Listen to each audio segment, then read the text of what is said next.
Hi, everybody. Welcome to my channel. My name is Margaret Pinard, and I am a historical fiction and fantasy author and host of May of the Moderns. There we go, down at the bottom.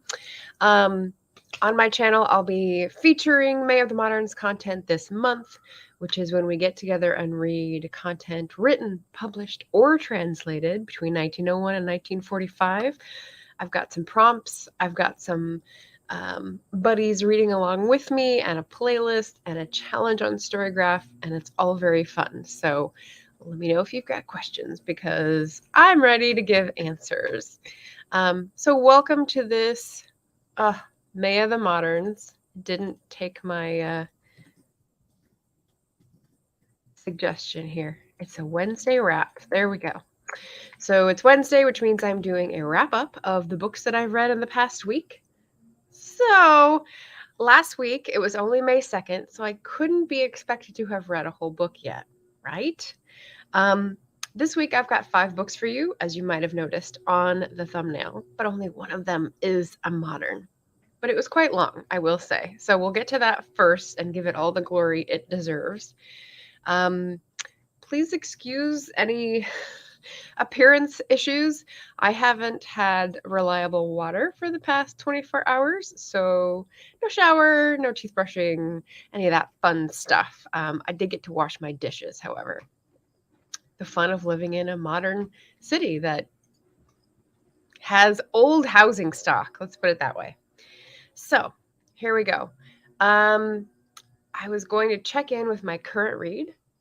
What's your current read? Mine is Frank O'Connor's Best Of from the Everyman's Library and from my library. I've read another chunk of the war stories. I didn't skip forward like I thought I would. The one, what is it even called? It's called Jumbo's Wife. Jumbo's Wife was intense. Woo! Okay, so the first 2, Guest of the Nation, what I was looking for in that shows up in Jumbo's Wife. So, beware if you're going to be reading that one. So that's my current read for May of the Moderns. I'll be jumping into this one, How Do You Live by Genzaburo Yoshino next. This is like a young adult, but also profound enough for adults life manual through fiction. So I'm very interested in that. Yeah, so there we go. And I have a question of the day. So let's pop that up so we can get your minds thinking on that, and we'll visit that during the first break. But the question is, what do you think of when you hear Canadian literature, or Can Lit? Because that's the first modern book that I'm going to explore and review for you today. So I'd love to hear where your minds are on Canadian literature.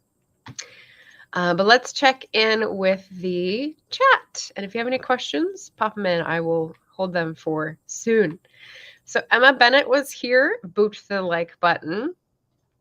She is from the UK, a romance author, and I noticed and pointed out to her that every book here is UK-centered but one. Interesting. We'll find out which one in a moment. SD Houston made friends with the like button. Thank you, Shannon.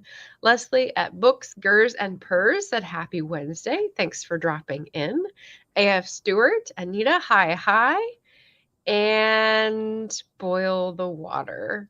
There's no water coming out of the tap, Shannon. So I've got a full kettle and a full water bottle, and I'm trying to subsist on that until I turn it back on. So, yeah. Hey, RC Scott, welcome. Yeah. Oh boy. Disaster. Stuff you didn't think you would have to deal with, right? Jim's Books, Reading, and Stuff. Hello. I just read Bambi, A Life in the Woods with One of My Students by Felix Salten, first published in 1923. So it qualifies as a modern. Oh, cool. Nice. So I think you're still reading children's books in Georgian. So one of your students has picked a children's book in English, Bambi. That's really cool. Sometimes the Disney version is very different from the children's book original. So let us know if that is the case that you found out in your reading. Nice. Emma is saying, I've just started the 3rd and A Court of Thorns and Roses, but Adrienne Santiago's book has just arrived. Myth Shadow of the Spark. Yay. I guess I should check my mailbox then, because I think we won on the same day. Which one? Adrienne Santiago or Sarah Moss? Jim's. Wait, what happened? What happened? Oh, okay, there we go. The chat just jumped. That's what happened. Jim said, I've started Orlando, a modern. You started that in April, so you got a little bit of a head start. Got it for Trans Girl April, but it works for May of the Moderns too. I hope that's going well. Okay, so Jim responding to the question of the day. I'll star that for our next break. Emma said she's going to try to read an early P.G. Wodehouse for May of the Moderns. Excellent. Glad to hear it. Okay, so Shannon had an answer. I'll treat that. It's on again, off again. It's been 4 times that they've turned it on and off, and they don't tell us. So at one point, I did the dishes, but didn't get to do all of them. Yeah, so it's off again. Yeah. Aha! Anita's got a good answer because she's coming to us from Canada, so that's yes, good. Oh, Leslie's got an answer. And Shannon's got a revised answer. I like it. I like it a lot. Okay, so welcome to the chat, everybody. If you're just coming in now or you're watching on the replay, check out the question of the day and let me know your answer. I'm going to dive into the first book review of the day, which is for my first modern of the month. So that's going to be this one. I put a different cover on the thumbnail because this isn't a great cover. It's The Tin Flute by Gabrielle Roy. This is a Canadian author, and it was written in 1945. This qualifies for my prompt of translated fiction because she wrote in French. And context, so like the premise and or plot synopsis. It is Montreal's first urban, or French Canada's first urban novel, which is interesting. That was pointed out in the introduction, so I like that.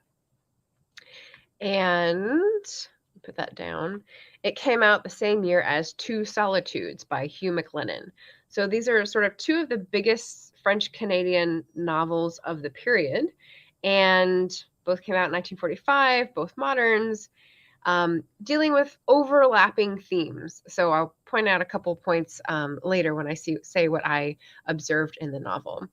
The themes here, and if you are curious about themes of modern literature that I find fascinating, feel free to pop back to Sunday's video. I stream Sundays and Wednesdays. So Sunday I did a, winding lecture discussion about modern lit themes. So that might help you put this in context. But yeah, so really about the struggle. I think Amy of A Star Reads is the one who's reading Grapes of Wrath. That may not be right. Someone is reading Grapes of Wrath, or attempting to, this month for May of the Moderns. And when I think of struggle and poverty, that book jumps to the top of my mind. And I see some similarities here, especially with the parallels of the main character.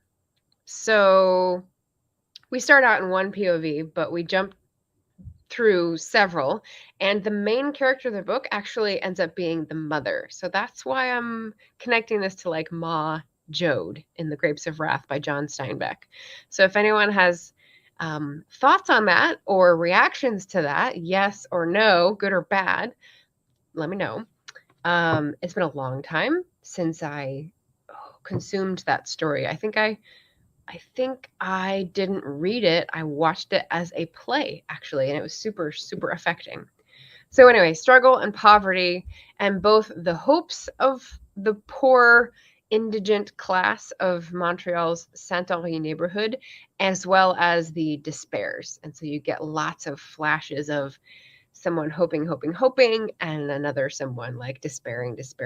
And they switch back and forth really quickly. So I had to take it in pieces. This is why it took me 10 days, because it's intensely emotional. I will say that. We've got pride. So one of the things that you see often in novels about the working class is that it's not a simple thing to abandon one's pride. That's often the only thing you have at that point when you are lacking money and the means to change your situation. And so pride and dignity come up a lot in terms of character motivations, which is good. War and the futility of war. She said she started writing it in 1941 and it was published in 1945. So you can imagine there was a lot of mobilization, there's a lot of misgivings, especially during the Second World War when people were thinking, we just did this. What's the problem here? And I really liked the way that the author had different characters consider who's profiting from this war. Why are we in it? How does it help me? Why am I going into service? Which corresponds to another book that I read that's not a modern, but we'll get to that in a second. And finally, in case Richard is here in the comments, capitalism, because of that whole thing there. So yes. One of the other things I covered on Sunday's video of themes was the writing style and sort of like writing devices that helped contribute to a feel or impression for modern novels. And I would say that I'm going to try to talk slower because when I talk faster, it makes me thirstier. I would say that one of the main devices that jumps out at me for this is the fact that it has multiple points of view. So like I said, we start off in Florentine's point of view, but she's a young 19-year-old working at the Five and Dime, working as a waitress, helping her family survive because her dad is unemployed. Her mom is a seamstress and brings in some money, but there's not a lot to keep 10 children and 2 parents' bodies and souls together. So we start with Florentine, and then we jump into Jean L'évêque, who is the love interest at the beginning. We've got a lot of bitterness and machismo from him, but also some very interesting thoughts. We've also later got Emmanuel, who is another love interest in a different family. And we've got Florentine's mother, who ends up being the one who the novel is mainly focused around because she has more experience and she can reflect a lot more of the reality of things going on in an interesting way. So there. Her name is Rose Anna, which is an interesting name for French, but who am I to say, right? So the styles, we've got multiple points of view, which definitely affects the reader's experience. We've got what I would consider calling a naturalist or sympathetic setting. So the way that it is described or the way that it sort of rises up in the text is that we have parks, we have the river, which is sort of the center and the life artery, the blood of the Saint-Henri neighborhood. We've got boats going by that hint at the world outside of their community, but that's really all we get. We've got the train coming through, which symbols or signifies like both a nuisance because it's going and coming and enriching someone else on its like fast track to improvement and wealth, but it is nothing but a house shaker for the people who live in the poorer neighborhood and a way to make soot and dust and your apartment dirty all the time, right? So it means different things for different people according to their access to wealth.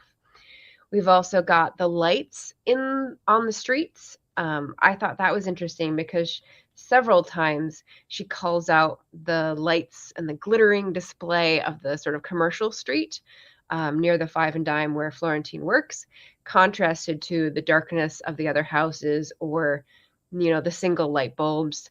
And so there's definitely like a glitzy glamour versus a homely darkness. I'll just leave that comparison there. And then finally, the snow and the rain, a classic symptom of internal emotions is to suggest with precipitation what's going on outside. And since it can be, I think, pretty snowy and pretty rainy in Montreal, like this offers a lot of opportunities to reflect that interior landscape with the setting. And because I'm a setting nerd, like I'm all over this. I love it. So those are some of the style things that I noticed and thought I'd mention and see if other people like interpret those the same way or whether it sounds like I'm totally off the mark. There's a few things. So when I talked about this before, I had a couple quotes to share that had struck me. I've got 3 more to share about The Tin Flute by Gabriel Roy. We've got the title. So it was 120 pages before they mentioned the tin flute. So I was wondering, why did they call it that in the translation? Side note, the actual title in French is Bonheur d'occasion, which means secondhand happiness. And in this introduction, or afterward, I guess, by Philip Stratford, he mentions that it doesn't seem like a very apt title to translate that directly because there's not much happiness in the novel. It's hope, but hope is not the actual thing, right? It's not obtaining happiness. It's just reaching out for it. So that is an interesting title in the French, and I'd be curious of other people's thoughts. But yeah, the tin flute is a very key moment, a very poignant moment where Florentine, the breadwinner at 19, is at her job and her mother comes in on an errand around town to say hello. And she sort of looks around, does some window shopping, and sees this tin flute, which is like a tin whistle, I guess. I'm not familiar with a tin flute, but I'm guessing it's similar. And she knows that one of her children is always asking for one of these because they thought it would be fun, and she never spends money on toys, right? So she's thinking, oh, Florentine just was generous and gave me these $2. Do I spend it on something frivolous or do I save it for food and when we have to move? And so that's the symbol. And so I think what the person who chose the title for the translation may be getting at is that it's very important what we reach for in life, not only the state of happiness, but the state of reaching for it or holding it up before us like an image to work for or live for, because there's lots of not living in this novel. I'll just say that. Okay, so that's the title. And then the 2 other pieces I had, page 107.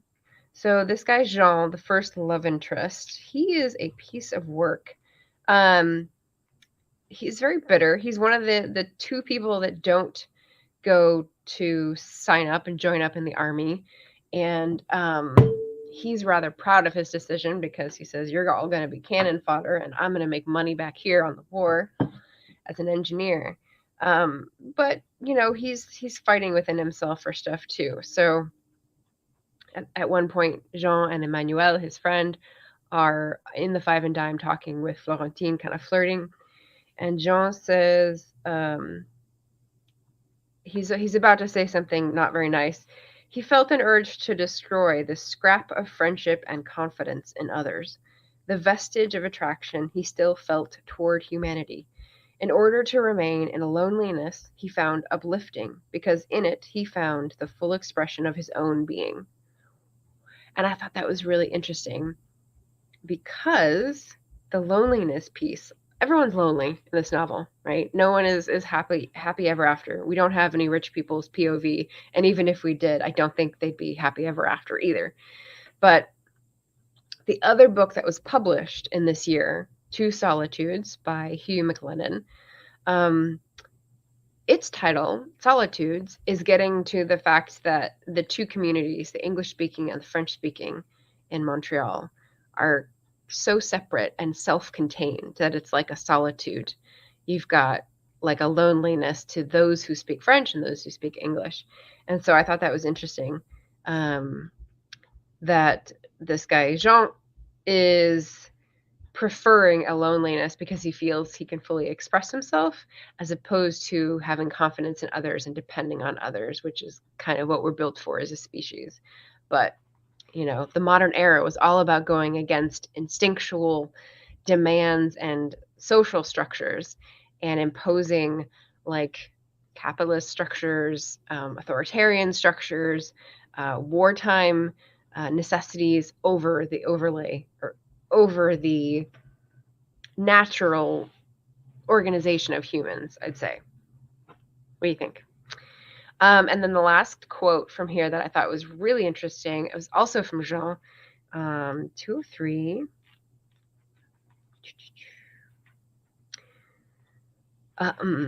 And this actually gets to something else from the video on Sunday. So he's walking around and torturing himself with thoughts. Gosh, can't imagine what that is like. On his walks, so he's talking about working men. On his walks, he would stop and talk to working men, believing that, like him, they must be tortured with a desire to know and understand. One day he would feel a great love for them and wanted nothing but to devote his life to social reform. The next day he would be filled with contempt for the masses, feel himself above them, and predestined for higher things.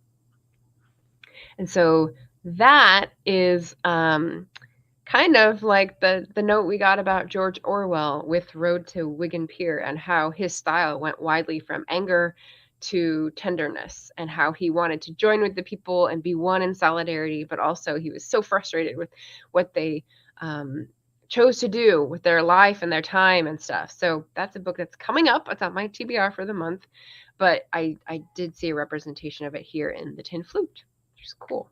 That's how they like cross and interlace. And then finally, a really nice thing about home. So if no one here probably remembers, but my first year of BookTube, I did a few videos on the concept of home in fiction, especially historical fiction, especially where people are migrating, because it's something that I have really been interested in interrogating, both in terms of policy, but also psychology. Like, where do you feel safe and secure and entitled, basically, So to explore this in fiction is very interesting to me, and it popped up in this book. Would you look at that? So, and this one is in the point of view of Rosanna, the mother. So they're about to move. They've been not kicked out, but another family has moved in, so they need to move out and find a new house. So Rosanna is waking up the kids and telling them to help pack at midnight. Home. That was an old word, one of the first the children had ever learned. You used it without thinking, 100 times a day. It had meant so many different things. They'd used it once for a dank basement apartment on St. James Street, and again for the 3-room place where they had stifled under the roof of a dingy building on Saint Antoine. Home was an elastic word, and even meaningless at times, for it evoked not a single place, but maybe 20 shelters scattered through the neighborhood. It was rich in regrets and nostalgia, and it always meant uncertainty. It was related to the annual migration. This is because they have to move every year because they can't pay their rent. It was colored by the seasons.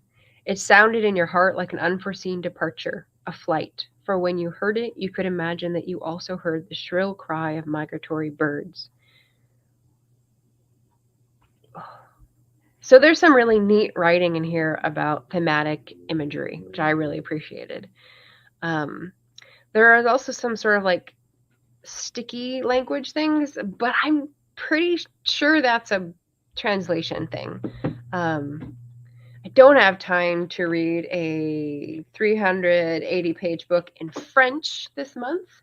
But if anyone has insights, Elizabeth, if you watch this on the replay, from Bouquins and Books, let me know.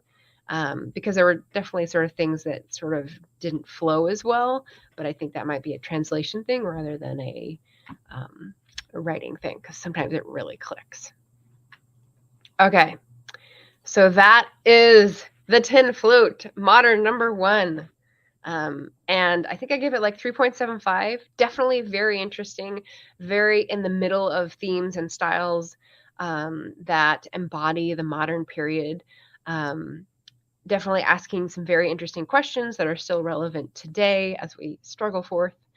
And the writing was good enough to keep my interest, although it is very fraught with impatience and changeability. So that's why I think it took me a little longer to take breaks in between the reading of it.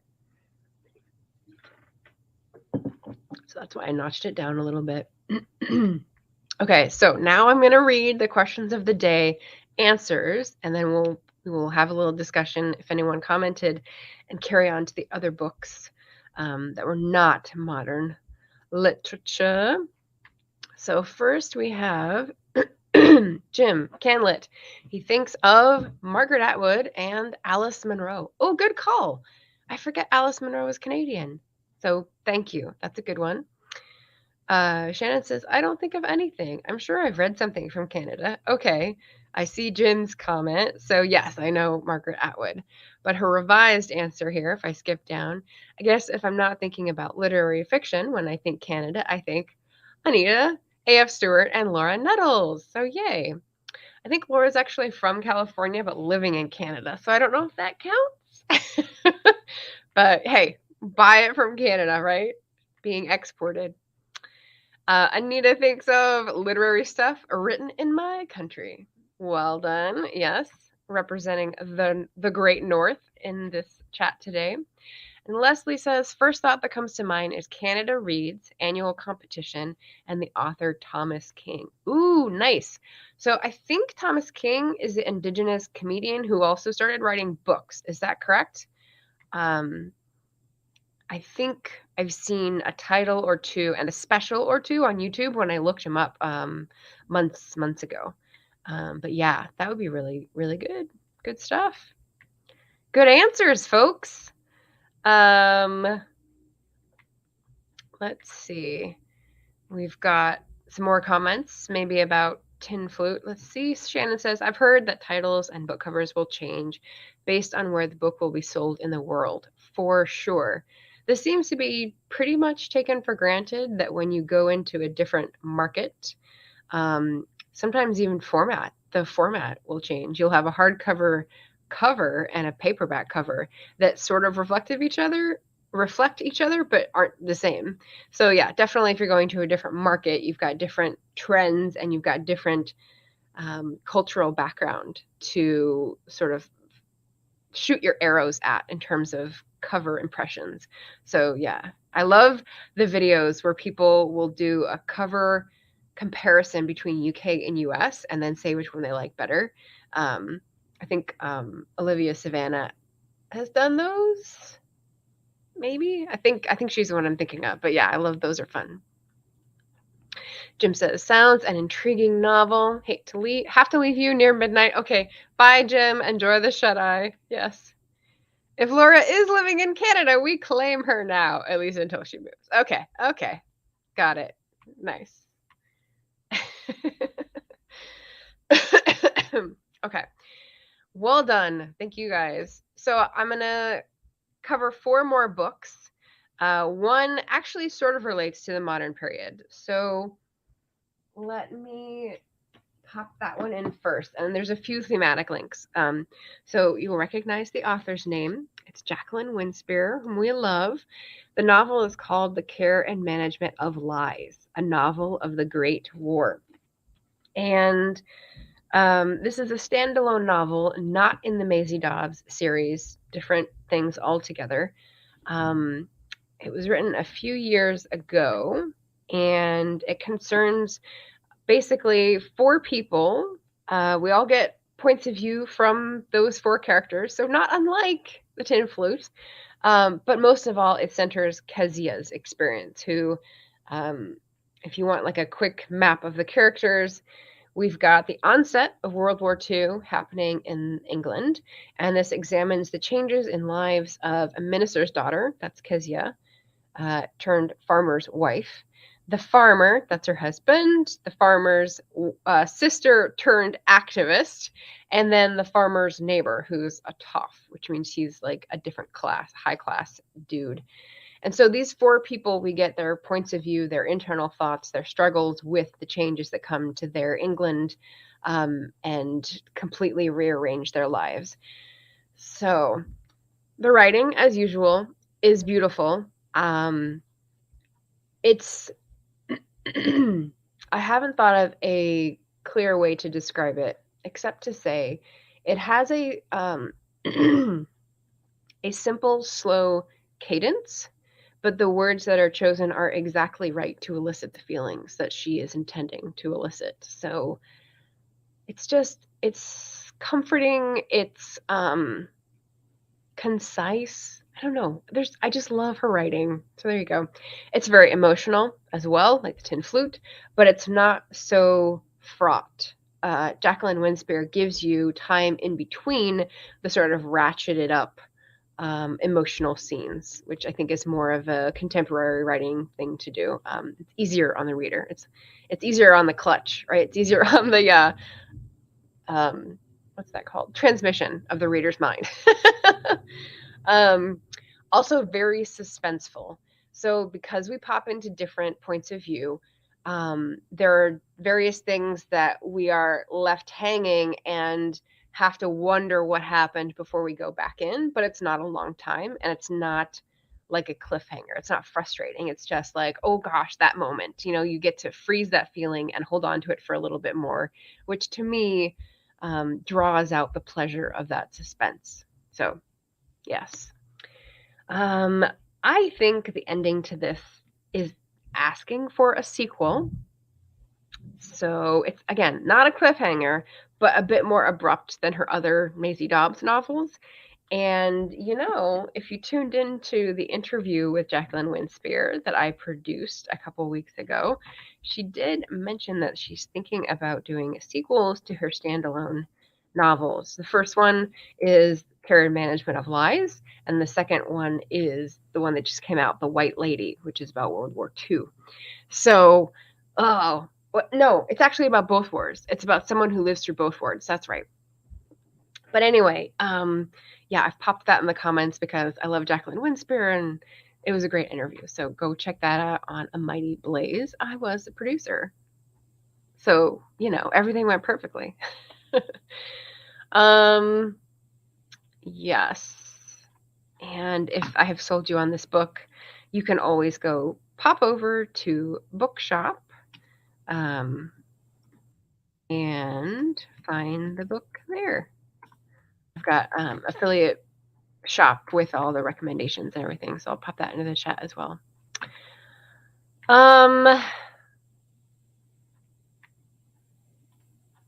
Okay, Leslie says Thomas King wrote The Inconvenient Indian. It's nonfiction and I really enjoyed it.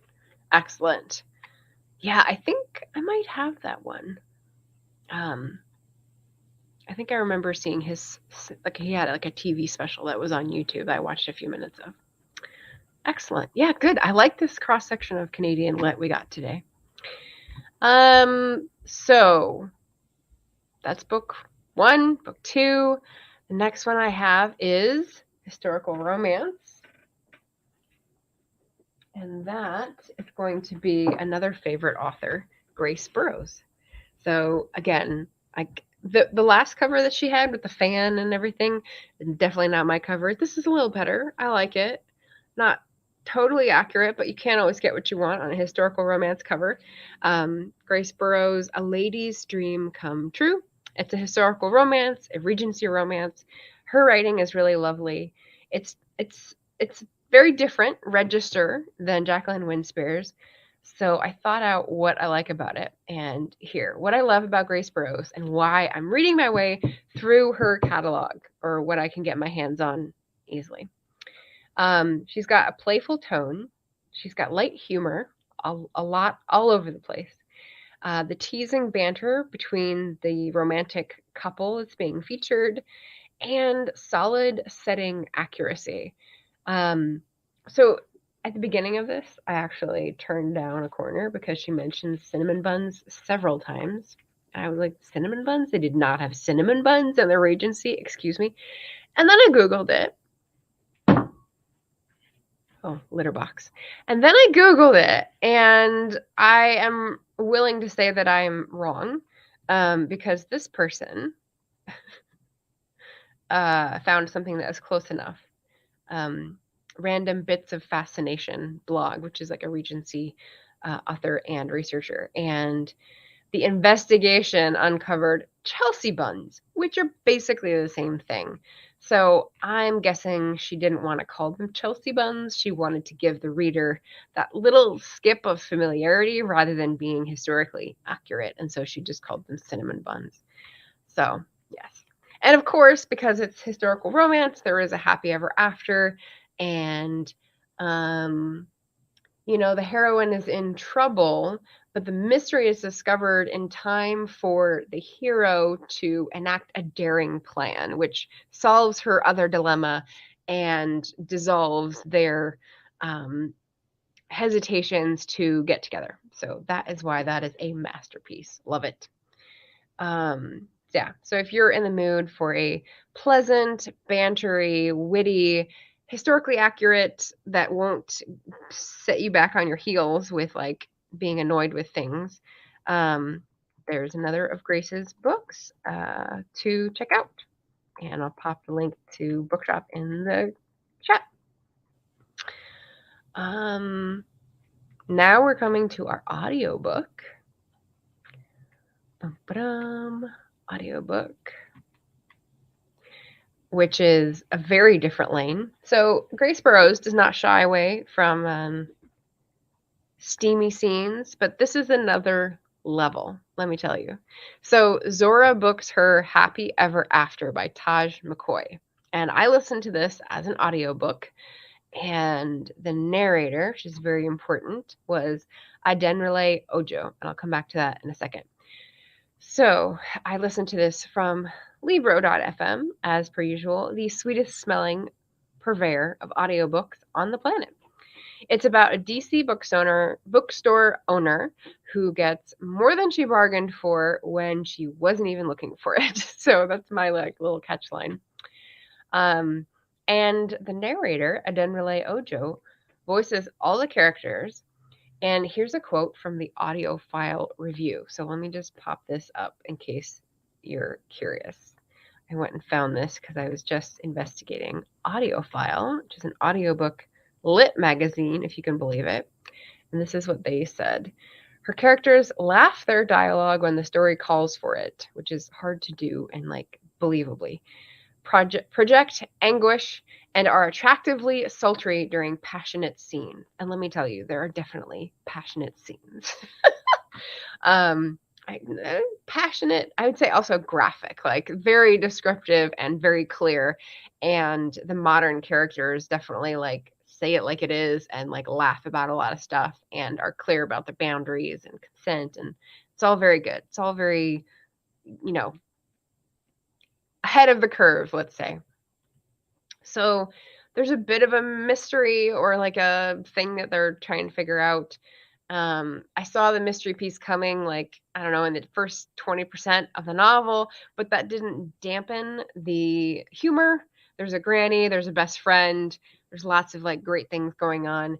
And it didn't dampen the enjoyment of the care in the relationship efforts that is going on, nor did it spoil the ultimate final act threat. So the mystery isn't what leads to the final problem. And that took me by surprise completely. So yes, I definitely recommend. Great book. I think it's the author's second book. Great audiobook. So if you're interested, Libro.fm. And very steamy, just a heads up on that. So put that in the chat with my little warning here. Cute title. Yeah. So I especially like the fact that this was set in Northeast DC, and I could sort of follow along the Georgetown waterfront and Brookland and Georgia Avenue and the gentrification references and, the Shishi Virginia B&B. There's a lot of stuff that I remembered. There's definitely a glazing over of the realistic duties of a bookstore owner or a chef or the people who work in this novel. They're magically wealthier than they would be in real life, but that was fine. It's a romance. It doesn't have to give me that gritty realism. That's what I go to the moderns for. So yeah, there we go. Shannon's going to go pick up the kiddo, but we'll leave this playing. Thanks for coming, Shannon. Oh, RK Stumbling Bear, I made it late, but starting your video from the beginning. Sweet. I sometimes do that and then play it at 2x speed to catch up. So, okay. What else to say about the audiobook? I think that's good. So we're almost done. The last piece is going to be the nonfiction that I finished. First book that I finished in this time period, but the one that I liked least. Unfortunately, because it seemed to speak right to me from the bookstore when I picked it up. It's called Wished, Creative Making in Uncertain Times by Kate Davis. And this came out in 2019. You can imagine how excited I was because wished means like whining or complaining in the Scots dialect. And so I thought, oh, cool, we're going to get someone from Scotland who has like, I don't know, a cultural take on relaxing and work-life balance and creative making, right? So it's purported to be about creative making in uncertain times. And it definitely will talk, well, I'm getting ahead of myself.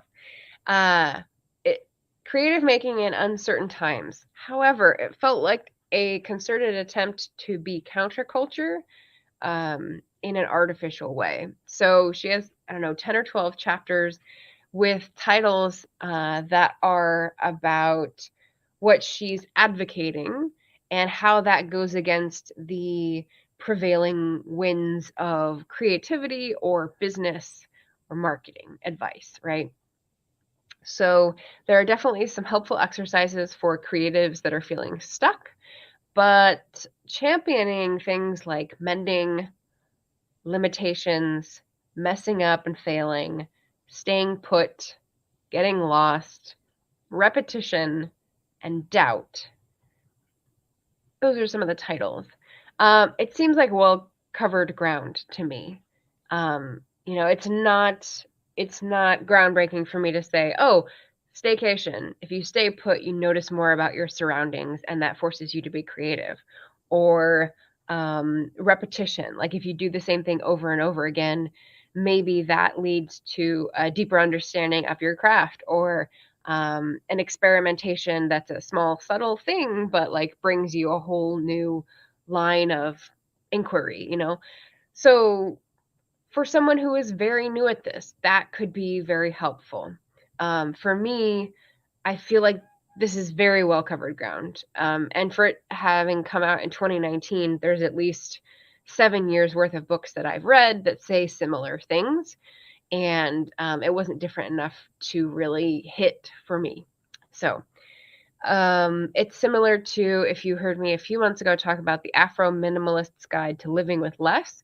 I've read a lot of declutter books, and so it could be great for someone new to the discipline that hasn't read a lot of the advice and is new to these struggles. But I felt like I'd heard much of this advice before. So also there was a piece that wasn't accessible to me. So there's a Storygraph review that summed it up nicely and said that there are journaling, knitting, and creative prompts along with an artist to look up in each chapter.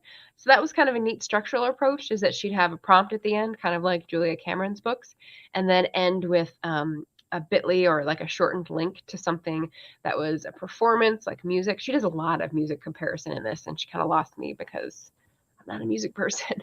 So I'm not a knitting person. So like I didn't get those prompts. They didn't help me to get out of I didn't get out anything. I didn't get anything out of the knitting prompts. So that could have been like a failing on, or a missed opportunity on my part.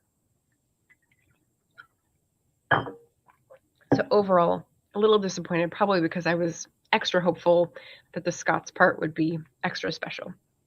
But there are 3 interesting things that I tagged. Page 55. So framing.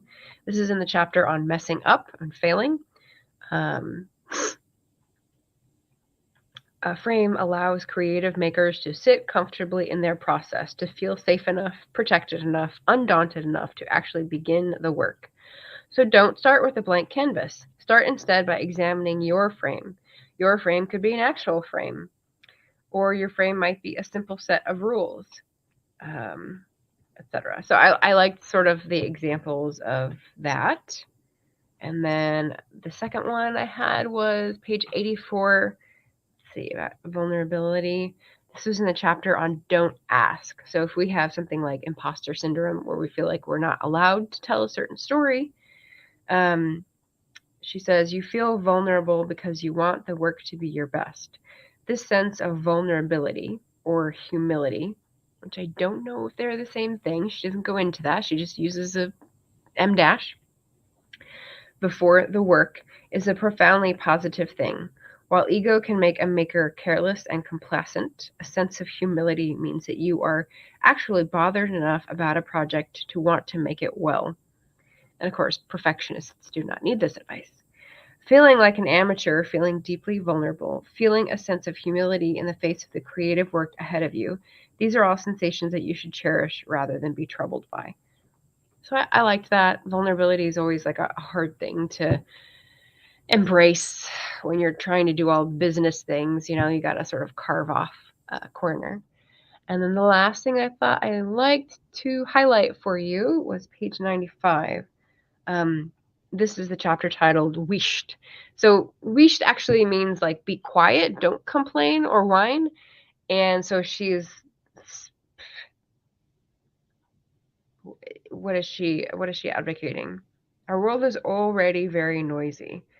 So she is maybe trying to get us to be silent for a while. And then page 95, silence can also, of course, signify repression. And I was like, yeah, there's that whole thing. But in contemporary cultures characterized by overstimulation and excess, noise is perhaps a more dangerous agent of control. She goes into a little bit about Mussolini's Italy, but I think there have been whole books written on this little point here about the intentionality of creating noise and creating, I don't know, fake news that's out there that drowns out the people with voices that have something worthwhile to say. So what I would have really liked is an insight on making silence in that noisy sphere like noticeable. So if anyone has notes on that, please drop me a line, because adding your voice to the mix may not make you visible, may not raise you above the crowd like a tall poppy, but if there's some way that withholding or being silent or waiting can make space or affect that dynamic of just like noise everywhere, everyone talking, no one listening, that would be very interesting to me, but I did not see it.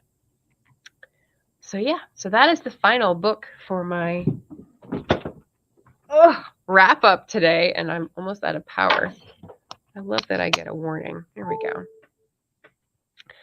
So I'm going to catch up on the chat again. JD is here. Hey, JD Estrada, Writer Bay in the house. No granola today. Actually, I already had the granola.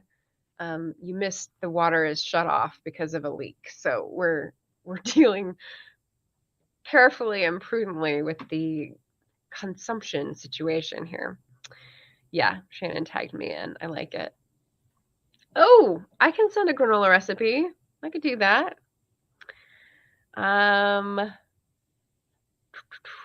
So was that on your wished list? Haha. Not sure. That's an odd dash to use. An M dash for vulnerability and humility. I think that's the only time I mentioned a dash. But yeah, I don't know. Is vulnerability the same as humility? The M dash seems to imply she conflates them. So I was like, you have to check in before you just conflate these terms like this. So anyway, that was the lowest rated book, but I had a good reading month. 2 romances, 1 historical fiction, and 1 vintage classic for May of the Moderns. So in case this is your first time seeing anything about May of the Moderns, we've got a playlist. Pop it in for this year, and on my channel you can definitely see the playlists from the previous years as well. We've got a Storygraph challenge, which highlights the prompts. Oh, and I was going to do this to show you guys the prompts really slick. So my current read is the Irish Celtic prompt because Frank O'Connor is actually an Irish Michael O'Donovan, I believe. And I have finished my translated lit, but I'm going to go in for another translated one next. And it's going to be Asia for Asian American Pacific Islander Month. So I'll ping in all the things. But Storygraph will give you more details on these 5 prompts if you're interested in participating and want a little direction.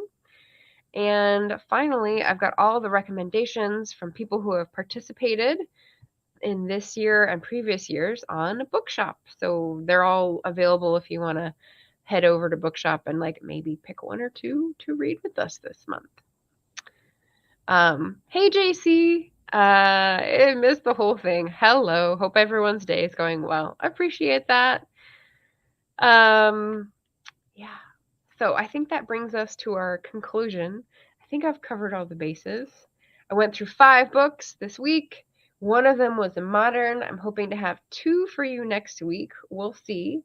I've got reading sprints lined up. I've got 1 on Amy's channel, so make sure to check out the playlist because that's what this year's videos will be in if you're looking for future reading sprints or cozy reading corners. And also my buddy read with Greg is coming up with The Underdogs about the Mexican Revolution. So excited for that as well. I think the only other news that's not related to any modern stuff is that this is the last week for 3 different literary community fundraisers. Let me hop back up to big here. And that is Sunday, the pre-order for Jeremy Fee's anthology of author-tubers called Half Human Heroes will be going live on Monday. So if you want to pre-order and help us like boost the algorithm for the anthology, which contributes to charity, then please do that. What's ending on Monday is the GoFundMe for A Mighty Blaze because we're volunteer run, and so we're running on fumes at this point. I think we did just hit our goal of $5,000, but you know, if you can throw another 5 or 10 in there, that keeps the lights on for just that much longer, so we don't have to come back and ask for more. And then finally, Tuesday is when the Stygian Society Kickstarter is going to end for that AuthorTube anthology collection coming out. So instead of science fiction fantasy, it's going to be just dark themed. So I've got a story in that one as well, and we're hoping to, I don't know, not bring people down, but maybe just creep them out. So yes, creep people out with the Stygian collection. You will find on my community tab, I've got links for all those. So if you're curious and you want to throw like $5 to the Kickstarter, I think that's the most pressing one at this point. So would really, really appreciate it. Ooh, Emma taught her 2nd ever writing class. Well done. Yay. And JC's doing good today. Awesome. All right, well, thank you everybody for coming and commenting and telling me about your thoughts of Canadian Lit. That was our contribution question of the day today. I will see you again Friday at our cozy reading corner, or Sunday or Wednesday for another wrap up. Happy reading, everybody, and it's Wednesday, so good luck with your week. All right, bye.